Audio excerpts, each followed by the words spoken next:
Hey guys, Ivan here with the Old School Labs, and we have our official Chicago Pro competitors list, and I highlighted some of the guys that are gonna probably crack this top 3 or top 4, and I also added this red cross. No, it's not a flag of England, it's just a red cross for the guys who are probably gonna place after the top 4.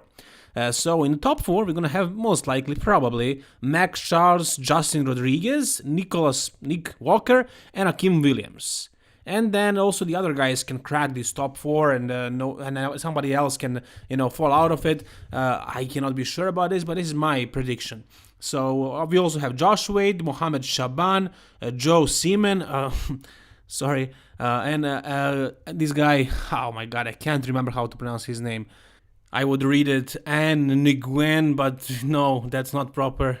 A couple of times I couldn't pronounce it properly and people told me how to do it. I just forget every time. It's something like new or something like that. Anyways, this is your top, what is this? Top 8. Probably. There are other guys here who can also crack it. It doesn't really, it's not set in stone. It depends on who comes on, who comes off. But, based on their previous performances, how it's going to be, probably.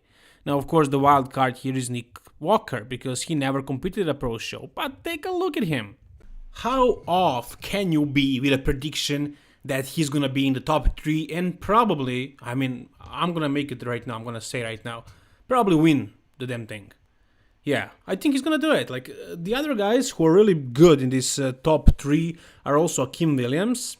And I have an update of him as well, and I'm going to tell you why I think he's not going to win it. And there is also, of course, Maxx Charless. And you guys know Maxx Charless, he doesn't have legs. He has everything else, he's really good. He can beat Nick, sure, with conditioning, with maturity and everything, but he doesn't have good quads, good legs. The Nightmare, Justin Luis Rodriguez, who is bringing his best ever, and I'm gonna show it to you in a moment. I don't wanna ruin it all. I don't wanna spoil it for you guys. We're gonna focus on Nick right now. Right here, Nick Walker looks absolutely amazing. And the thing about his physique is that he's very complete. He's really big, but he's really developed head to toe. He has shoulders, he has chest, he has arms, he has really developed abdomen as well, and he doesn't really have a bubble gut. He maybe is a little bit thick-waisted, but the stomach looks proper. It is developed. Like, you have really good abs, really prominent abs. Legs, really big and really shredded. Like, he's not holding any water or any fat anywhere. His front, side, and back shots are really good. Everything is good. And that's why I think he can win it, because the other guys all have flaws. We're going to talk about their flaws when I show them to you. But as for now, Nick... How many flaws does he have? Point them to me.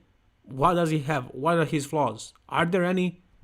Another great shot of him only 2 days out of a show. Now he says he's gonna just rest, carb up, dehydrate, and just improve hour to hour. This is his worst right now. 2 days out. He's probably flat. He's probably a little bit. He's not flat. He's not watery. Maybe he's not even going to do anything. Maybe he's not doing any kind of protocols. Maybe he's just going to rest up, refresh his body, just pose and eat the same kind of food. Maybe he's not even doing it peak week, because based on this photo, he peaked. This is it. Can he get any better than this? Can he get any drier? I'm sure he's going to try, but will he just flatten out? Maybe he's not going to try, because this is probably, this is ideal. Take a look at the size of those veins in his quads. Don't take a look at his lower legs, his calves. That's varicose veins. This is a disease, pretty much. Not a disease, but it's a condition. It's not gonna hurt his health. I think you can live with this, but it just looks really bad. Let's just try to ignore it, because it's not part of his muscularity, and usually judges are not even taking a look at the calves or what is going on between, from the knees below.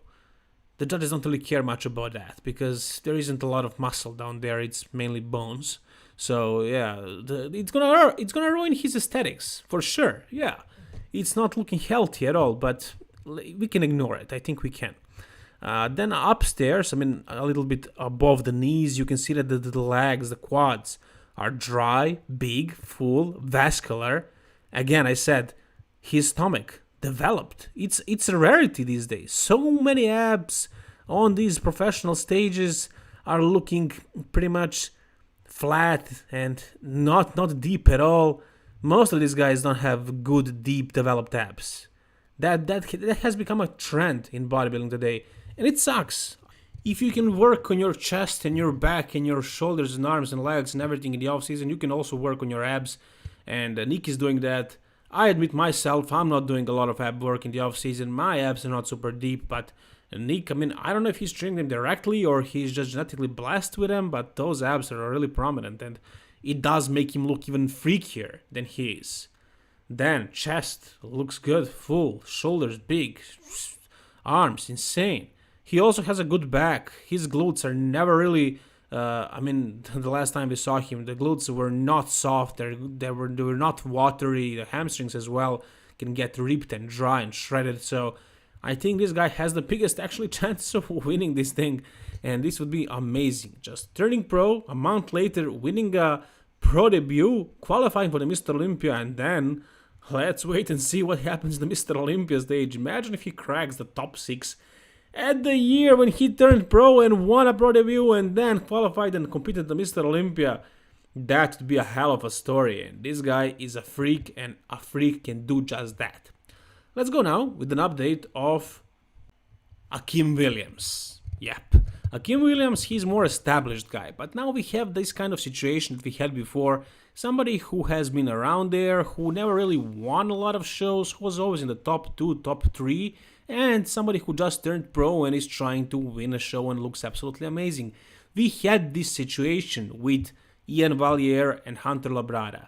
And us who thought that actually Hunter has a chance of winning it, we were right, because, we based our opinion only on photos. And photos, it turns out, can be pretty accurate today, because the quality of the photos is really high, and you cannot really hide a lot.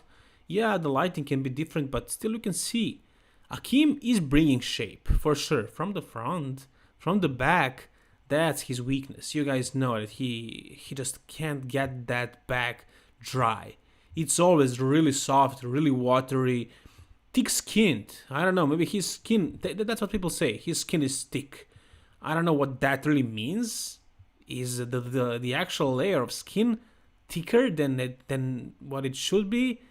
Does that really differ, or is it just the way he's holding water subcutaneously, like beneath the layer of skin? I think it's rather that. He probably just can't get that back dry enough. This photo that you're looking right here is probably him at his best ever, conditioning-wise. And when he is really on, he can get the glutes lean and hamstrings, sure. Not that much, but pretty good, pretty dry. But that lower back, and the entire back, the lats and the traps, it's just always a thick layer of water over there.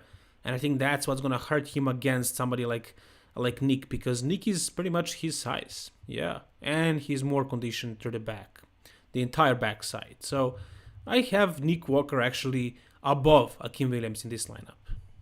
Maxx Charless, I'm gonna just mention him briefly because he's not somebody who's updating us with frequent physique update photos. This is him at 4 weeks out. So yeah, this is the best that we can get. And I think he posted this because his legs look pretty big. Somehow. Maybe he had a pump, maybe he had a shit ton of insulin and a whole bunch of carbs.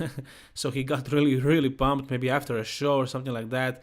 His legs do look pretty big right here. He didn't even hit the pose, he's transitioning, but he, probably took a screenshot of a video and he said, wow, my legs look big here, let's post this, let's scare the other guys who are competing against me. But you guys know what's going on the stage. It's not really that good. And this is the photo that he posted. So this is probably the best that his legs are gonna be looking like. And it's not very good. Like the way his quads are structured. The symmetry wise, and the potential of his vastus medialis, the teardrop growing, is not very big. Take a look at it. This is not gonna grow much, and the lateral head as well. He, however, did manage to grow his adductors, and that's, let's call it a trick that all bodybuilders who are having trouble growing their quads are doing. They are focusing on the adductors because it creates an illusion of having bigger legs. but it's not looking very aesthetic, and you can see it. The judges know what's going on. The lateral head and the quad details are not very good, not very deep, and that's what's gonna hurt him against Nick Walker. So I also have Nick placing above Maxx. Actually, these guys are established, they are long in the game, but they're not the top tier guys, and I think Nick is somebody who's gonna be the top tier guy, and I think he can beat them at this show. And now we come to Nick's biggest threat, and the guy who will, I don't know, I had him winning it all this time, but now I'm not so sure. It's gonna be between him and Nick for sure. The reason why I would have Nick above this guy, the only reason, is because Nick is pretty much flawless. He doesn't have many flaws. However, Justin Rodriguez has a flaw. It's a pretty bad flaw. It's his abdomen. You cannot really see it here in this photo. This is his most recent physique update, by the way, and it looks super freaking impressive. That's why I'm showing it to you. But on the stage, his stomach doesn't look very good, and that's a flaw. That's a flaring weakness, especially today in today's bodybuilding. It's something that judges are taking a look at. But this guy, he is good from the back way more. He's much better from the back. And he's not even showing it to us. So let's expect something insane, because he can get those glutes super shredded, and they're so matured and so developed. The back also super thick, head to toe developed. But he looks really good from the front right now. Take a look at the chest, how separated it is, how big and full he is. So he probably has bigger chances than Nick to win this show, because he's more of an established guy. He is not having a pro debut or anything like that. He has been in a game for a long time now, and this is his year. This is the year he looks the very best. I don't know what kind of changes did these guys do, him and his coach, the Instagram known Cement Factory. I'm not sure about the name of his coach, but just type Cement Factory and you will find him. He talks about the way they were prepping for this show and for this season, and it's really weird. It's really weird because he talks about Justin going weeks with only 40 grams of carbs post-workout, or pre-workout, actually pre-workout, yeah. And maybe like not even a lot of fats, maybe like 40 grams of fats from healthy sources, like nuts and stuff. So I just don't really get it. I mean, how is this even possible that these guys that are like 250 on stage, shredded, are going so low with calories? Me personally, when I'm below 2,500, I'm dying, man, I'm dying, and I'm losing weight like crazy. And I'm barely around 200 pounds, and these guys are like 250, 260, 300 solid ass pounds, and even above that, some of them, and they are going like zero carbs for weeks, or a full week when they're depleting. Like, how do they even do it? How they don't freaking die or just collapse? I don't get it, but apparently it works. This guy got super shredded and he kept his fullness and the size. It's amazing. It blows my mind, but it is what it is. He looks super impressive, and it's going to be between him and Nick. I think we're going to see this kind of call out, these two guys. Anyways, I'm really excited about it. A lot of good shows lately. Let's wait 2 more days and see. I'm going to update you guys as fast as I can. But now, let's do something else. Let's talk about something else aside from this Chicago Bro. There are other things as well. So we have Arnold Schwarzenegger's son physique update. And this is something that Nick Strength and Power usually covers, but he didn't cover it yet, I think. So, I mean, what we're gonna do? Somebody has to do it. Sorry, Nick. I'm gonna do it for you. Don't worry, man. I got you covered. So, Schwarzenegger's son, Arnold's son. You guys probably know everything about him, but he's improving. I'm posting this right now. I'm talking about it because I'm actually impressed. So far, all the updates were mediocre, to put it mildly, not impressive. Just, I mean, what I found impressive is the resemblance in the face department. He looks like Arnold, and that was it. That's why I have been following him, and the fact that he's his son. That's it. As far as the physique, this is the first time I can see some really good results, and this side chest starts to look Arnold-like, especially the waist part. You see it? And the chest too. Now, this guy here, Joe, Pro Joe, that's his name. I'm not sure. I think his name is Joe Benya, right? his chest is more upper chest dominant. His lower chest is not hanging like Arnold's used to, so there is a difference when it comes to genetics. And he doesn't have super crazy developed biceps. So, but his shoulders are a bit bigger than Arnold's. I mean, compared to the rest of his body, obviously, not compared to Arnold. And then the biceps are not super dominant like Arnold had, and the triceps are not his weakness like Arnold's used to be. So there are some similarities. There are, for sure. I can see it. Yeah, I can see that this body reminds me of Arnold's when he was younger. When he was really young, when he was like 15 maybe, that was the level, probably. This was Arnold's level at 15, and this guy's like 20 something. So yeah, of course, he's not taking it very seriously. I think he's claiming a natural status. I'm not sure if he is or he's not. Like, that's the question that I don't want to get into. Like, is this achievable naturally? Sure it is, but is he natural? Who the hell knows? Anyways, he looks better and better, and I really hope that he's going to actually compete. He said that he wants to compete in classic physique, but if he wants to be really competitive in classic physique, he really needs to take a lot of drugs, and I'm not sure if he's willing to do that. Honestly, I hope he is. Yeah, it's not the best for his health, for sure, but me personally, I would love to see him do that. Yeah, risk it and just show the potential of Arnold Schwarzenegger's genes. Who's gonna do it if not him? And finally, we arrived to Brandon Curry's physique update. He looks amazing, he looks full, he looks round, he looks aesthetic, he looks symmetrical, proportionate, but only from the waist above. We don't see the legs. We saw that post yesterday. You could see his legs only. He was wearing shorts, but you can see still that there is not a lot of mass downstairs, and it was his weakness. It's gonna be his weakness probably forever. But take a look at the waist. How small his waist is.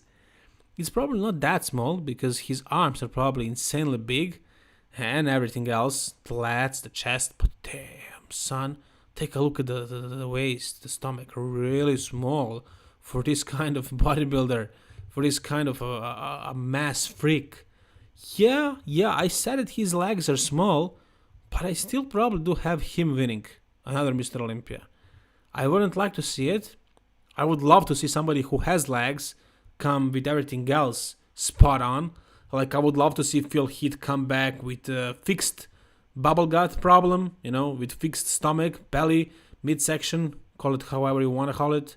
I would love to see that, probably the most. What I would like to see probably even more is Big Ramy, who comes absolutely shredded. I wouldn't like to see Rolly Winkler win it because he doesn't have back. I probably wouldn't prefer Flex Lewis or Harit Chopin to win it because these guys are too short, and William Bonac as well. Sean Roden to come back, he's not gonna do it, but I would love to see him come back, but he also has a lot of flaws. So ideally, my ideal case scenario, my favorites would be Brandon Curry, who improves the legs, but that's probably not gonna happen this year. Big Ramy, who comes conditioned, and Phil Heath, who fixes his stomach. Or anybody else, really. I'd like to see an upset. I'd like to see a change. That's what makes bodybuilding exciting. New champions, new victories. I don't want to see one champion win it 10 times in a row or 8 times or however long. I like to see changes. And I think we're going to see a change this year. I can't really base this on anything, but I think we're going to have this kind of Mr. Olympia from now on. We're going to have different champions, different year before we find somebody who is really good, like another level of a bodybuilder, somebody who destroys everybody, like we had Ronnie, like we had Phil, like we had Dorian, like we had Jay, somebody who is different league. If we have some bodybuilders who are all very close, somebody has this, somebody doesn't have that, somebody is not complete in this department, somebody is lacking that. Bodybuilders like that can shift around every year, but let's wait and see somebody who is super dominant. Who is that gonna be? I have no idea at this point. It can be anybody. Anyways, that's gonna do it for this video, guys. Tell me what you think about whatever part of this video you wanna say, whatever you wanna say. Just comment down below, like the video if you enjoyed it, and please subscribe for more bodybuilding videos like this. All the best, guys, and keep it old school.